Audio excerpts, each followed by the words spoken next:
সফল প্রধানমন্ত্রী, শ্রমিক কুলের মধ্যমণি, দেশরত্ন জননেত্রী শেখ হাসিনা, দেশরত্ন জননেত্রী শেখ হাসিনা। জয় বাংলা, অনেক জয় ধন্যবাদ। বঙ্গবন্ধু। আজকে 1 মে আন্তর্জাতিক শ্রমিক দিবস। শ্রমিকদের আন্দোলন ছিল, তারা 8 ঘন্টা চাকরি করবে। এই আন্দোলন হয়েছিল শিকাগোতে, আমেরিকায়, সে 18 সালে। অনেক শ্রমিককে গুলি করে হত্যা করা হয়। যে কোনো আন্দোলন সংগ্রামে শ্রমিকরা আত্মাহুতি দেয়। আজকে সেই শ্রমিক দিবস। আমি এই দিবসে সারা বাংলাদেশ এবং সারা বিশ্বের সকল শ্রমিক সবাইকে আমি শুভেচ্ছা জানাই। সেই সাথে সাথে যারা সেই দিন জীবন দিয়ে শ্রমিকের অধিকার অর্জন করেছিল তাদের আত্মার মাগফিরাত কামনা করি। এবং আমাদের দেশও জাতির পিতা যখন বাংলার মুক্তি সনদ 6 দফা দেন, 7 জুন যে হরতাল হয়েছিল, আন্দোলন হয়েছিল, পাকিস্তানি বাহিনীদের কাছে সেই দিন গুলি খেয়ে শ্রমিক নেতা মনু মিয়া সহ 11 জন আত্মাহুতি দিয়েছিল। শুধু তাই না, বিভিন্ন সময় আন্দোলন সংগ্রাম করতে যে সকল শ্রমিক জীবন দিয়েছে, এবং এই ফ্যাসিস্ট বাটপার ইউনূসের আমলে যখনই শ্রমিকরা আন্দোলন করেছে, প্রতি আন্দোলনে সঙ্গে সঙ্গে গুলি করে হত্যা করা হয়েছে। এমনকি গার্মেন্ট শ্রমিকরা যখন আন্দোলন করলো বা সাধারণ শ্রমিকরা আন্দোলন করলো, তখনও গুলি করে অনেককে হত্যা করা হয়েছে। যারা সেই ইউনূসের আমলে শহীদ হয়েছে, আমি তাদের আত্মার মাগফিরাত কামনা করছি। জাতির পিতা বঙ্গবন্ধু শেখ মুজিবুর রহমান বাংলাদেশের কৃষক শ্রমিকদের অত্যন্ত গুরুত্ব দিতেন। তাই তিনি বাংলাদেশ কৃষক শ্রমিক আওয়ামী লীগ গঠন করেছিলেন। যদিও সেটা বাকশাল নাম দিয়ে অনেকে ব্যঙ্গ করে, কিন্তু প্রকৃতপক্ষে শ্রমিকের অধিকার, কৃষকের অধিকার নিশ্চিত করাই ছিল এবং জাতীয় ঐক্য গড়ে তুলে আর্থসামাজিকভাবে বাংলাদেশকে উন্নত করা এবং জনগণের ভোটের অধিকার নিশ্চিত করা, যেন কোনো রকম প্রভাবিত না হয়, সেই লক্ষ্য নিয়েই তিনি করেছিলেন। আওয়ামী লীগ সবসময় শ্রমিক শ্রেণীর পাশে আছে। এবং বিশেষ করে আমি সব দেখেছি আমাদের দেশে স্বাধীনতার পর যে সমস্ত শিল্প কলকারখানা মালিক ছিল পাকিস্তানিরা, তা চলে গিয়েছিল। সেই সমস্ত রুগ্ন শিল্প কলকারখানা, একটা মা যেমন তার রুগ্ন সন্তানকে বুকে নিয়ে সেবা শুশ্রূষা করে সুস্থ করে তোলেন, জাতির পিতা বঙ্গবন্ধু শেখ মুজিবুর রহমান তখন সেই সকল কলকারখানা সহ যুদ্ধ বিধ্বস্ত দেশকে তিনি গড়ে তুলেছিলেন। এবং ধীরে ধীরে বেসরকারি খাতে সেই কলকারখানাগুলি হস্তান্তর করা, পাশাপাশি বেসরকারি খাতে যাতে আরো উন্নত হয় সে ব্যবস্থা নিয়েছিলেন। আমাদের সংবিধানের 13 অনুচ্ছেদে খুব স্পষ্ট আছে যে আমাদের অর্থনীতি কেমন হবে, সরকারি থাকবে, সেখানে অপারেটিভ হবে এবং বেসরকারি হবে। আওয়ামী লীগ সবসময় শ্রমিক বান্ধব, শ্রমিকদের আন্দোলনের সংগ্রামে সবসময় আমরা পাশে থাকি। এবং আমি সরকার গঠন করার পর, যখন আমি সরকার গঠন করি, তখন দেখলাম আমাদের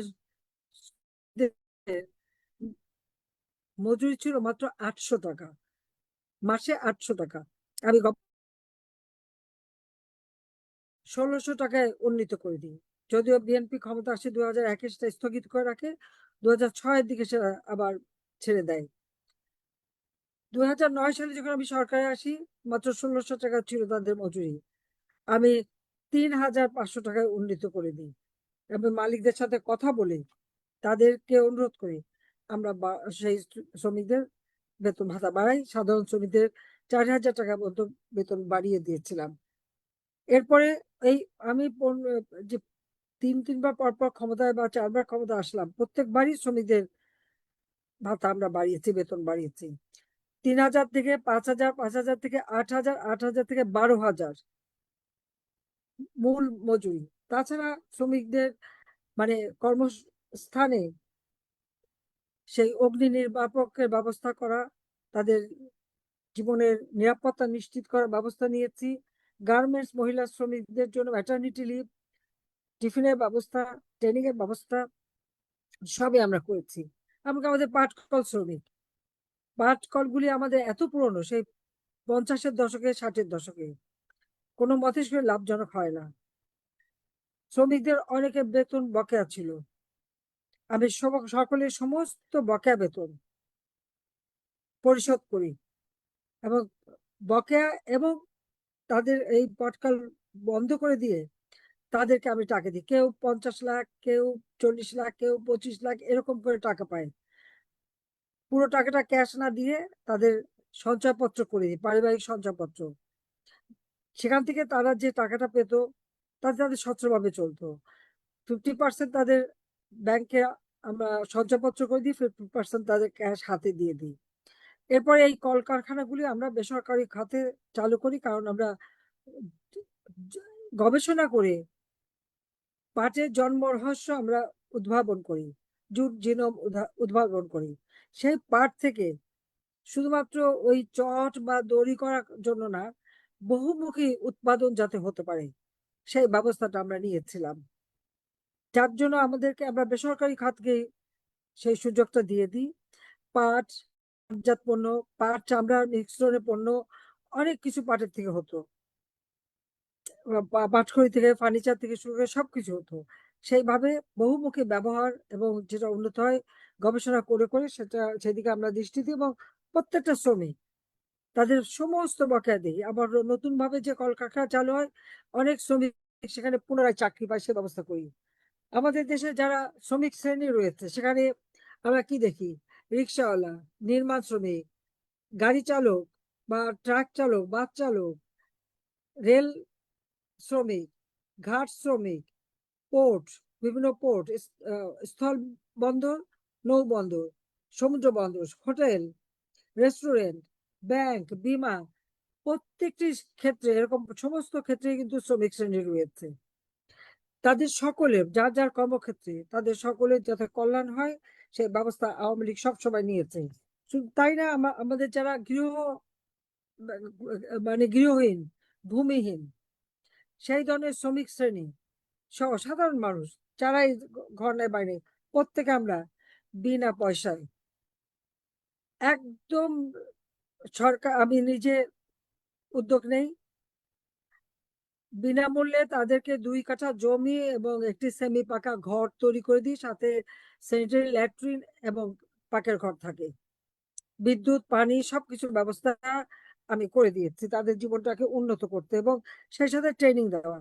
যে সমস্ত শ্রমিক বিদেশে যায় তাদের ট্রেনিং এর ব্যবস্থা, চাকরির নিশ্চয়তা, একেবারে যে দেশে যাবে সেই দেশে তাদের সত্যিকার বেতন পাচ্ছে কিনা সেইগুলি সমস্ত তথ্য নিয়ে নিয়েই আমরা তাদের পাঠাতাম। যদিও দালালদের খপ্পরে পড়ে অনেকে যে বিপদে পড়ে যায়, এমনকি কোভিডের সময় যে সমস্ত দেশে আমাদের শ্রমিক কর্মরত, তারা যখন তারা বেতন পাচ্ছে না, আমরা তাদেরকে সরাসরি ক্যাশ টাকা দিয়ে সাহায্য করেছি, তাদের থাকার বন্দোবস্ত করে দিয়েছে, এবং অনেকে ফেরত এসে তাদের ফেরত নিয়ে এসেছি। আমি প্রবাসী কল্যাণ ব্যাংক করে দিই, সেখানে যারা আমাদের প্রবাসী কর্মরত শ্রমিক তারা যখন আসে ওখান থেকে লোন নিতে পারে, লোন নিয়েই তারা যাবে, বাড়ি ঘর বিক্রি করে না, আবার ফিরে আসলে লোন নিয়ে ব্যবসা বাণিজ্য করতে পারতো। সেই সুযোগটাও আওয়ামী লীগ সরকার করে দিয়েছে।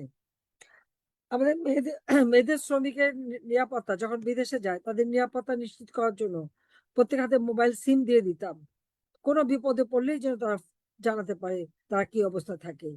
কাজে শ্রমিকদের কল্যাণে আমরা বহুমুখী কর্মসূচি হাতে নিই। সাধারণ শ্রমিকদের যে 12,000 টাকা মজুরি আমরা করলাম, কিন্তু এটা শুধু বেসিক, তাছাড়া বাড়ি ভাড়া, চিকিৎসা বা অন্যান্য অনেক খরচ দিয়ে তাদের যাতে মানে জীবনটা চলতে পারে সেই ব্যবস্থাটাই আমি নিয়েছিলাম। এত দ্রুত, এত অল্প সময় এত বেতন ভাতা কেউ বাড়াতে পারে না, সেইভাবে আমরা শ্রমিকদের জন্য কাজ করে দিয়েছি। সবথেকে দুর্ভাগ্য, আওয়ামী লীগকে ক্ষমতায় থাকতে দেবে না, এই একটা আন্তর্জাতিক চক্রান্ত, ইতিমধ্যে আপনারা দেখেছেন সেটা। আমাদের শ্রমিকদের কিন্তু জাতির পিতা বঙ্গবন্ধু শেখ মুজিবুর রহমানকে 1975 সালে নির্মমভাবে হত্যা করার পর যখন জিয়াউর রহমান ক্ষমতা দখল করে এবং মার্শাল ল জারি করে, এবং মার্শাল ল জারি করে শ্রমিকদের ট্রেড ইউনিয়ন করা বন্ধ হয়ে যায়। সেই ট্রেড ইউনিয়ন করার যে মানে সুযোগ সেটা আমরা সৃষ্টি করি কখন? 1984 সালে এরশাদ যখন ক্ষমতা আসে, জিয়ার পদাঙ্ক অনুসরণ করে যে জেনারেল এরশাদও এই মার্শাল ল দিয়ে ক্ষমতা এসেছিল। কাজে সেই সময় তাদের সঙ্গে আমাদের একটা ডায়লগ হয়। এই ডায়লগে আমার 1 নম্বর ছিল শ্রমিকদের ট্রেড ইউনিয়ন করার সুযোগ দিতে হবে। আর আমাদের 14 জন ছাত্র তাদের ফাঁসি দিয়েছিল জিয়াউর রহমান, সেই ফাঁসি মুক্ত করা। আমরা কিন্তু সেটা আদায় করিনি এবং সেই থেকে শ্রমিকরা ট্রেড ইউনিয়ন করার সুযোগ পায়। ওই 75 সালের পর জিয়া ক্ষমতা আসার পর থেকে এ পর্যন্ত কিন্তু শ্রমিকদের কোনো অধিকারই ছিল না, কিন্তু সেই অধিকারটা আমরা নিশ্চিত করি। আইএলও কনভেনশনের বোধহয় প্রতিটি কনভেনশন, প্রতিটি প্রোটোকল সবকিছু কিন্তু, যেমন জাতির পিতা কিছু করে যান, বাকিটা আমি করেছিলাম। আন্তর্জাতিক মানসম্পন্ন ভাবে আমাদের শ্রমিকদের সকল সুযোগ সুবিধা আওয়ামী লীগ সরকার করে দিয়েছে। আজকে আমরা কি দেখি? সেই আওয়ামী লীগের ক্ষমতা হটানোর জন্য যে চক্রান্ত, সেখানে সেই গাজী টায়ার, সেখানে আগুন দেওয়া হলো, প্রায় 150-র মতো মানুষ সেখানে মারা গেল। এর মধ্যে শ্রমিক শ্রেণীও ছিল, আবার কেউ লুটেরাও ছিল। যদিও ওখান থেকে প্রায় 60-70 জনের নাম ওই যে শহীদের তালিকায় অন্তর্ভুক্ত করে আন্তর্জাতিকভাবে আমার বিরুদ্ধে প্রচার করলো আমি নাকি 1400 মানুষ হত্যা করেছি। 1400 মানুষ কেন আমি হত্যা করতে যাব? যখন 6 জন মারা গেছে তখন আমি জুডিশিয়াল এনকোয়ারি কমিশন গঠন করে দিয়েছিলাম, কিন্তু সেই কমিশনকে কাজ করতে দেয় নাই। ইউনূস সেই কমিশনকে বন্ধ করে দেয়। কারণ হচ্ছে এই হত্যার সঙ্গে যে ইউনূস সরাসরি জড়িত, তার মেটিকুলাস ডিজাইন অনুযায়ী যে এই হত্যাকাণ্ড সে চালিয়েছে, এটা প্রকাশ হয়ে যাবে। সেই জন্য কাজ করতে দেয়নি। এমনকি আমি যাকে চেয়ারম্যান করেছিলাম, যে জজ সাহেবকে, তার চাকরি তো খেয়েছেই, সে আর কোথাও কাজ করতে পারবে না। সেই 18ই জুলাই আমি প্রজ্ঞাপন করে এই জুডিশিয়াল ইনকোয়ারি কমিশন গঠন করি। আরো মৃতের সংখ্যা যখন বেড়ে যায়, 1 আগস্ট 3 সদস্য বিশিষ্ট হাইকোর্টের 3 জন বিচারক দিয়ে 3 সদস্য বিশিষ্ট জুডিশিয়াল ইনকোয়ারি কমিশন গঠন করলাম। আমার প্রশ্ন, কেন এটা তদন্ত করতে দেয়া হলো না? এই যে 7.62 বুলেট ব্যবহার হলো, এই বুলেট কোথা থেকে আসলো? স্নাইপার রাইফেল কোথা থেকে আসলো? কারা ব্যবহার করলো? এবং এই ভাবে তো আমাদের শ্রমিকদেরও হত্যা করেছে, কিন্তু তার কোনো বিচার হবে না। ইন্ডেমনিটি দিয়ে দেওয়া হয়েছে। পুলিশ হত্যা হয়েছে, আইনজীবী, সাংবাদিক আর আওয়ামী লীগ সহযোগী সংগঠন নেতাকর্মী অগণিত। কাজে বাংলাদেশের জনগণের কল্যাণে সবসময় আওয়ামী লীগ কাজ করেছে। আন্তর্জাতিকভাবে শ্রমিকদের অধিকার, প্রত্যেকটা আমাদের এলাকা যেখানে যেখানে আমাদের শ্রমিক রয়েছে, তাদের জীবন মান উন্নত করার ব্যবস্থা বানিয়েছি এবং আরো অধিক পরিমাণে যাতে বিনিয়োগ আসে, 100টা অর্থনৈতিক অঞ্চল করে দিয়েছি। সেটা কাজ শুরু করেছিলাম, যে এটা ধীরে ধীরে করা, জমি নিয়ে রেখেছে, আস্তে আস্তে ইন্ডাস্ট্রি হবে, দেশে বিনিয়োগ হবে, আমাদের দেশের মানুষ আরো কাজ পাবে এবং তারা উন্নত জীবন পাবে। কর্মসংস্থানের ব্যাপক ব্যবস্থা যাতে হয়, সেই দিকেই আমরা দৃষ্টি দিয়েছি এবং ট্রেনিং এর ব্যবস্থা ডিজিটাল বাংলাদেশ করে দিয়েছি। আজকে অনলাইনে সব কথা বলে কোত্থেকে আসে? এটা তো আওয়ামী লীগেরই করে দেওয়া। কম্পিউটার ট্রেনিং করানো, স্কুলগুলিতে কম্পিউটার ল্যাব প্রতিষ্ঠা করা, আমরা সব করে দিচ্ছি এদেশের মানুষের জন্য। বাংলাদেশে খাদ্য সম্পূর্ণ করেছি। যে সমস্ত এলাকায় মঙ্গা হতো, কোনো এলাকায় মঙ্গা হয় না, সেই মঙ্গা দূর করেছিলাম। দারিদ্রের হার 18% নামিয়ে এনেছিলাম, অতি দারিদ্রের হার 5% নামিয়ে এনেছিলাম। আমাদের কর্মক্ষম জনগোষ্ঠী আমরা বৃদ্ধি করেছিলাম এবং সেখানে নারী পুরুষ সমানভাবে প্রায় 50% নারীরা আমাদের কর্মজীবী হোস্টেল করে দিয়েছি, মেয়েদের জন্য হোস্টেল করে দিয়েছি, এমনকি শ্রমিক শ্রেণীর জন্য ব্যবস্থা করে দিয়েছিলাম। সেইভাবে আমরা শ্রমিকদের কল্যাণে সবসময় কাজ করেছি এবং আওয়ামী লীগ সেইভাবেই কাজ করে। আমি শ্রমিক লীগের সব নেতা কর্মীদের বলবো, এখন থেকে আমাদের যত এই যে শ্রেণীগুলি আমি বললাম আমাদের শ্রমিক, তাদের প্রত্যেকের খোঁজ নেওয়া, খবর নেওয়া এবং তাদের পাশে দাঁড়ানো। একটা রিক্সাওয়ালা যাত্রী 32 সময় ফুল দিতে গেল দেখে তাকে গ্রেপ্তার করেছে, তার কি অপরাধ? এবং সেই একজন, সে একটা সে শ্রমিক, সে রিক্সা চালিয়ে যে পয়সা কামাই করছে সেখান থেকে সে ফুল কিনে নিয়ে এসেছে, জাতির পিতার প্রতি সম্মান দেখাবে, আর বিনিময়ে কি পেল? সে গ্রেপ্তার হয়েছে। রিক্সা শ্রমিকদের অর্গানাইজ করে, কমিটি করে তাদের অধিকার প্রতিষ্ঠার জন্য তাদের পাশে দাঁড়াতে হবে। এইভাবে তাকে গ্রেপ্তার করতে পারে না, কারণ সে মাথার ঘাম পায়ে ফেলে উপার্জন করে। আওয়ামী লীগ সরকারের আমলে একজন দিন মজুর, একজন রিক্সাওয়ালা, একজন কৃষি শ্রমিক, তারা যা কামাই করত তা দিয়ে 3 বেলা তাদের খাদ্য কিনে হাতে টাকা থাকতো, আমিষও খেতে পারতো। কিন্তু আওয়ামী লীগ চলে আসার পরে আওয়ামী লীগের বিতাড়িত করেছে, তারপরে কি অবস্থা? আজকে মাথার ঘাম পায়ে ফেলে যে টাকা উপার্জন করে তা দিয়ে তার একবেলা খাবার জোটে না। বাড়িতে পাঠাবে কি? ছেলে মেয়ের মুখে তুলে দেবে কি? কিন্তু কই, আওয়ামী লীগ আমলে তো সে অবস্থা ছিল না। তাহলে তারা কেন করলো না? হাজার হাজার কোটি টাকা তারা লুটে নিয়েছে, দোষ দেয় আমাদের। আজকে 1.5 বছর ধরে অনেক অপবাদ শুনলাম, একবার আমার বুদ্ধে পাঠ্য বইতে বন্ধ লিখে ফেললো, কিন্তু একটাও কি প্রমাণ করতে পেরেছে? আমি কাজ করি, জাতির পিতা বঙ্গবন্ধু শেখ মুজিবুর রহমান এই দেশ স্বাধীন করেছেন। দুঃখী মানুষের মুখে তিনি হাসি ফোটাতে চেয়েছিলেন, শোষিত বঞ্চিত মানুষের ভাগ্য পরিবর্তন করতে চেয়েছিলেন, এবং সফলভাবে তিনি এগিয়ে যাচ্ছিলেন। আজকে যদি বঙ্গবন্ধু শেখ মুজিব বেঁচে থাকতো, বাংলাদেশ বহু আগে আমরা উন্নত দেশ হিসেবে বিশ্ব দরবারে মাথা উঁচু করে চলতে পারতাম। চেষ্টা করেছি আমার বাবার আদর্শ বুকে নিয়ে বাংলার মানুষের পাশে দাঁড়াতে, এবং বাংলাদেশকে উন্নয়নশীল দেশের মর্যাদায় উন্নীত করেছি। যখন আমরা জাতির পিতার জন্ম শতবার্ষিকী এবং স্বাধীনতার সুবর্ণ জয়ন্তী উদযাপন করি, 2026 সাল থেকে এটা বাস্তবায়ন হওয়ার কথা। কোভিড-19 অতিমারি প্রত্যেকটা মানুষকে বিনামূল্যে টিকা দিয়েছে। শিশুদের টিকা দেওয়া বন্ধ হয়নি কোনো মতেই। 90%, 94%, 98% আমরা টিকা দিতাম। আজকে কেন সেই টিকা পেল না? আমার শত শত শিশু কেন মারা গেল? তার জবাব ইউনূসকেও দিতে হবে, তারেককেও দিতে হবে। কারণ 2024-25 অর্থ বছরে আমি 7,97,000 কোটি টাকার বাজেট দিয়ে গেছি। সেখানে 41,000 কোটি টাকার বাজেটই ছিল শুধু আমার এই স্বাস্থ্য খাতে, জনসেবার জন্য এবং টিকার জন্য। কেন সময় মতো টিকা কেনা হয়নি? কেন আমাদের শিশুরা মারা গেল? কত মায়ের কোল খালি করলো? এরা তো ইউনূস সমস্ত জঙ্গি বাহিনীদের ছেড়ে দিয়েছে, সমস্ত সন্ত্রাসীদের ছেড়ে দিয়েছে। আজকে দেশের অবস্থাটা কি? মানুষের জীবনের নিরাপত্তা নাই। অগণিত আওয়ামী লীগ নেতা কর্মী, মুক্তিযোদ্ধা, 14 দলীয় নেতা, তাদের উপরে সমানে অত্যাচার নির্যাতন। মানুষ মেরে মেরে গুম করে দিয়েছে, নদীতে ভাসিয়ে দিয়েছে, নদীতে শুধু লাশ আর লাশ, পুকুরে লাশ, ঘরে লাশ, আগুনে পুড়িয়ে পুড়িয়ে মেরেছে। 32 নম্বর আগুন দিয়ে পড়ালো, সেখানেও লাশ পড়েছিল, কিন্তু সেই লাশ কিন্তু শনাক্ত হয়নি।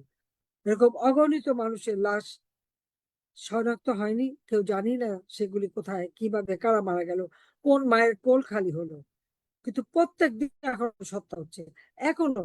আজকেও আপনারা খোঁজ করে দেখবেন, সারা বাংলাদেশে এবং জেলখানায় 150-র উপর নেতা কর্মীদের হত্যা করেছে জেলখানায়। এমন ভাবে অত্যাচার। আমরা সাথীর বোনের কথা শুনলাম, এবং আমি জানি জেলের অবস্থা। খাবার দেয়নি, শীতের সময় কাপড় দেয়নি, সেলের মধ্যে রেখে দিয়েছে, ফাঁসি সেলে রেখে দিয়েছে, ডান্ডা বেড়ি পরিয়ে, বিনা কারণে ডান্ডা বাড়ি পরিয়ে পরিয়ে দিনের পর দিন তাদের নির্যাতন। এক যে জেলায় বাস সেই জেলায় কারাগারে রাখেনি, অন্য জেলায় নিয়ে গেছে। আত্মীয় স্বজন, সন্তান কেউ দেখতে পারে না, মা বাবা দেখতে পারে না। কারণ আর একটা জেলায় যে তারা দেখবে কোত্থেকে? কত বড় অমানবিক এরা, কত অমানুষ, কিভাবে এরা মানবতা বিরোধী কাজ করে সেটা একবার চিন্তা করে দেখতে বলেছি। আওয়ামী লীগ দেশের মানুষের কল্যাণে কাজ করেছে, বাংলাদেশ বিশ্ব দরবারে মাথা উঁচু করে চলতো। আজকে আর সে অবস্থাটা নাই, আজকে সে অবস্থাটা শেষ করে দিয়েছে এরা। আজকে আর মানুষের কোনো ভাগ্যই নাই, শুধু ক্ষমতাসীনরা যারা দুহাতে টাকা লুটে খাচ্ছে আর পাচার করছে। ব্যাংক, বিমা, শিল্প, কলকারখানা এক একে সব বন্ধ। আওয়ামী লীগ নেতা শিল্প থেকে বন্ধ করে দিতে হবে কেন? আজকে শ্রমিকদের চাকরি হারালো, শত শত শ্রমিক, লক্ষ শ্রমিক চাকরি হারিয়েছে। গার্মেন্টস এর অর্ডার বন্ধ হয়ে গেছে, অন্য দেশে চলে গেছে। আমরা দ্বিতীয় স্থান ছিল বাংলাদেশের, আজকে সেটা আর নাই। এইভাবে একটা দেশকে ধ্বংস করতে পারে, এটা কল্পনাও করা যায় না। কাজে এই দেশকে যারা এভাবে ধ্বংস করেছে তাদের ক্ষমা নেই, তাদের ক্ষমা নেই। শ্রমিক যারা হত্যা করেছে তাদের ক্ষমা নেই। আমি শ্রমিক লীগকে বলবো, আপনাদের সকল নেতাকর্মী কে কোথায় জেলে আছে, কাদের বাড়িঘর জ্বালিয়েছে, কারা নির্যাতিত, সমস্ত তালিকা তৈরি করবেন এবং সব আপনাদের দিতে হবে, দেশে বিদেশে দিতে হবে। যেটা ন্যান্সি বলে গেল, ওইভাবে তৈরি করে সব জায়গায় পাঠাতে হবে, আন্তর্জাতিক ভাবে তুলে ধরতে হবে। আন্তর্জাতিক যে শ্রমিক সংস্থা আছে, যারা শ্রমিকের মানে কল্যাণ নিয়ে চিন্তা করে, তারা যে কেন নিশ্চুপ আমি জানি না, কিন্তু তাদের জানাতে হবে। আর আওয়ামী লীগ আছে আপনাদের পাশে, সবসময় থাকবে, এবং বাংলাদেশের জনগণের পাশে আমরা আছি। আজকে মানুষের যে কষ্ট, বিদ্যুৎ নাই, গ্যাস নাই, সার নাই, কিছুই নাই, কেন? ঘরে ঘরে বিদ্যুৎ দিয়েছি, কৃষকদের সারের জন্য হাহাকার করতে হয়নি, বিনামূল্যে খাদ্য দিয়েছে, সামাজিক নিরাপত্তা, বয়স্ক ভাতা, বিধবা ভাতা, প্রতিবন্ধী ভাতা দিয়েছি, পারিবারিক 1 কোটি পরিবারকে পারিবারিক কার্ড দিয়েছি, 2,62,00,000 কৃষককে কৃষি উপকরণ কার্ড দিয়েছি, 42,000 আমার জেলে সম্প্রদায়, তাদেরকে বিশেষ কার্ড দিয়েছি, যাতে তারা এবং বিনা পয়সায় যখন তাদের মাছ ধরা বন্ধ থাকে সেই সময় 40 কেজি করে চাল জেলেদের মাঝে দিয়েছি। কামার কুমার জেলে তাঁতি সকলের কল্যাণেই কাজ করেছি। কিন্তু আজকে সবকিছু শেষ করে দিয়ে ওই ক্ষমতা আসছে এক একজন আর লুটে খায়। এই লুটেরাদের হাত থেকে দেশকে বাঁচাতে হবে, এই ধ্বংসের হাত থেকে দেশকে বাঁচাতে হবে। বাঁচাবো কি, দেশ তো শেষ করে দিয়েছে। এখন অর্থনৈতিক ভাবে আমরা কোথায় নেমে গেছি? সাংবাদিক নির্যাতনেও বাংলাদেশ এখন অগ্রগামী। এইরকম নির্যাতন তো আগে কখনো হয়নি। শ্রমিক নেতাদের গ্রেপ্তার করবে এরকম তো কখনো দেখিনি। তারপর মহিলা শ্রমিক তারাও রেহাই পাচ্ছে না। আর নারীদের উপরে অত্যাচার তো প্রতিনিয়ত চলছে, বালিকার ধর্ষণ, নারী ধর্ষণ, এটা তো একেবারে প্রতিনিয়ত। এমন দিন নাই 10 জন 12 জন খুন না হচ্ছে, রেপ না হচ্ছে। এইভাবে নিরাপত্তাহীন আমার দেশের মানুষ, এই অবস্থা চলতে দেওয়া যাবে না। সবাইকে ঐক্যবদ্ধ হতে হবে, প্রতিরোধ গড়ে তুলতে হবে, দেশের মানুষের ভাগ্য আবার যাতে পরিবর্তন হয় তার ব্যবস্থা নিতে হবে। আর সেটা একমাত্র আওয়ামী লীগই পারবে। আওয়ামী লীগই পারবে এদেশের মানুষের ভাগ্য পরিবর্তন করে, মানুষের জীবনের শান্তি নিরাপত্তা দিতে, এবং সেটা ইনশাল্লাহ আমরা করব। আজকে মেহনতি মানুষের প্রতি আবারও আমার শ্রদ্ধা জানাচ্ছি, এবং দুনিয়ার মজদুর এক হও, মেহনতি জনগণের জয় হোক। জয় বাংলা, জয় বঙ্গবন্ধু। সবাইকে ধন্যবাদ। খোদা হাফেজ।